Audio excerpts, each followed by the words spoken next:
แล้วก็หลวงพ่อผู้อำนวยการสถานีวิทยุพุทธศาสนาและวัฒนธรรมก็ครูบาอาจารย์ทุกรูปนมัสการอาจารย์อรักษ์ครับผมครับนมัสการครับกราบเจริญพรนาพิสมัยหัวหน้าธรรมะคลายเครียดเจ้านมัสการเจ้าเจ้าลุงหนุ่ยตัวเน้อครับผมนมัสการครับอาจารย์ครับเจ้าท่านฟังทางบ้านทุกท่านขอเจริญพรขอกราบนอบน้อม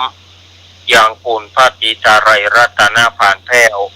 พระเจ้าเจ้าทั้งสามประการมันมีพระพุทธพระธรรมพระสงฆ์อันสารณะเพิ่งของหมู่เฮาทั้งหลายขอกราบไหว้สาบุญญาปรมีธรรม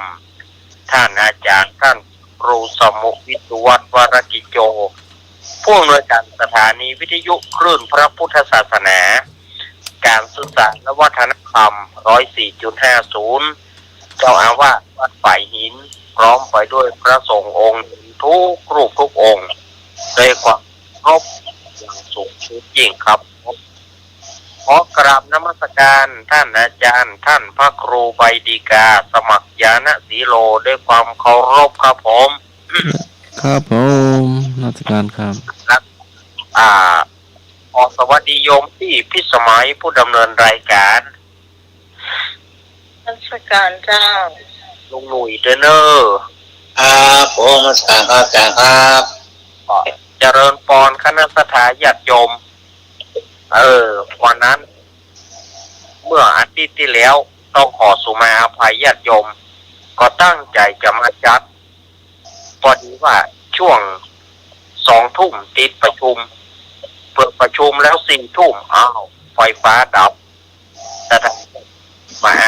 จัดได้ถ้าจัดได้ผมขอแบตมันจะหมด ก็เลยไปได้จัดสักอาทิตย์ที่แล้วนะสุมาอภัยญาติโยมนะโอ้กำลังจะตั้งใจจะ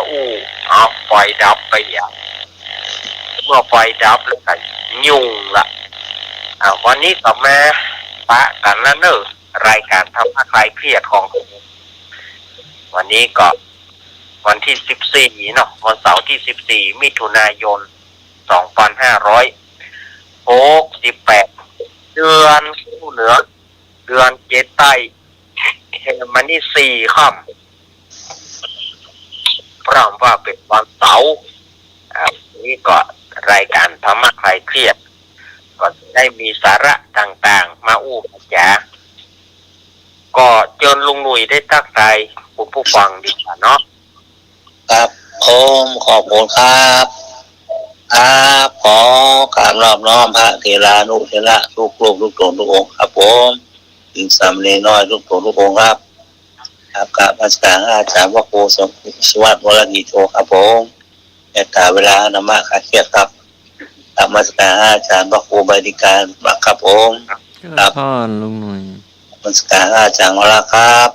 สวัสดีลุงหนุ่ยดีพี่สมัยนะครับวิธรรมะท่านละคนแล้วครับผมครับนี่เรียนอย่างเรียนเมืองเรียนอย่างครับเรียนเก้าผู้ปกติได้นอนเรียนนี่เนาะได้ครับครับขอบคุณครับใช่เก่าแต่ปลูกกล้วยไม่ได้ปลูกกล้วยนี่มันหักคอแม่นกล้วยปลูกได้เนาะครับก็เต้นได้เนาะก็เต้นวันนี้มันบอกเป็นปัญหาแต่กล้วยมาได้วันมีวันมีเดือนมีปีนอกจากกล้วยโดยกล้วยตั้งแม่กับแม่ปูมันดูเหมือนเพื่อนเนาะคอฮักไปอุทิศก็ดังเนาะเริ่มบัตันได้ยังแก่ฮักคอเดือนนี้นะเอาเพลงก่อนเพลงอย่างพ่อวันนี้กลางเพลงงานรวมพงเสียงก่อนที่จะฟังเพลงเนี่ยเจ้า คุณผู้ฟังที่โทรหาข้าเจ้าหมายเลขตั้งแต่31เนาะข้าเจ้าก็บอกว่าเป็นไผนะเจ้า ครับ โทรมาตอนแม่แรงเนาะ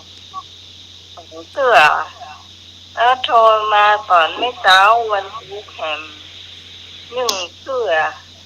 หรือว่า2เสือก็บ่ฮู้พูดอยู่นอกพูดซักผ้าเจ้ามันดังหรอกได้ยินอยู่มันเลขมันนะแต่ว่าเฮามาหับไปตอนใหญ่เอาไปอยู่ตั้งนอกเชิงบ่เอาโทรศัพท์ไปซักเสือบางวันก็พูดไปใต้บ้านนอกบ้านพูดใต้บ้านพูดบอกว่าใครครับว่าเจ้าถ้าคุณผู้ฟังโทรเข้าหมายเลขนี้แล้วเนี่ยมีไปครับคุณผู้ฟังโทรเข้าหมายเลข065นะเจ้า0654736338อันนั้นก็ยังใช้ได้อยู่เนอะเพราะว่าเบอร์ที่ใช้ไปเดียวนะสัตว์ไปเดียวนะมันปีคืนหลังมันไปหาคนอื่นเจ้าสมมติที่กระโทรไปโทรหาที่ฮอนไปหาก่อนหรอบ้านก็เลยต้องไปโพสทำไม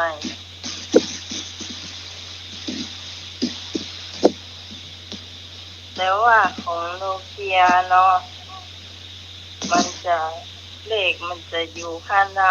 เขาจะคืนย้อนคืนหลังได้ครับอันนี้ก็ต้องเป็นของสักเบิร์นนะเจ้าอันนี้จะมีประชาสัมพันธ์ข่าวงานบุญงานของกุศลที่จะมาถึงวันที่9เนาะเดี๋ยวไปมาว่ากันเนาะสำหรับเพลงนะเจ้าเพลงดี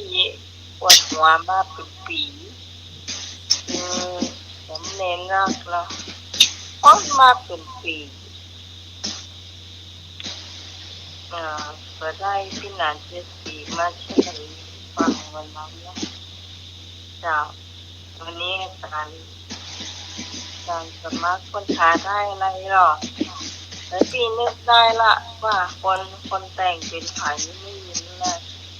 นึกได้ไปเดียวนะ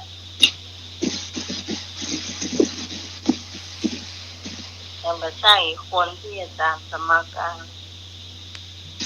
เพราะพี่นานเจสีก็นานเป็นคน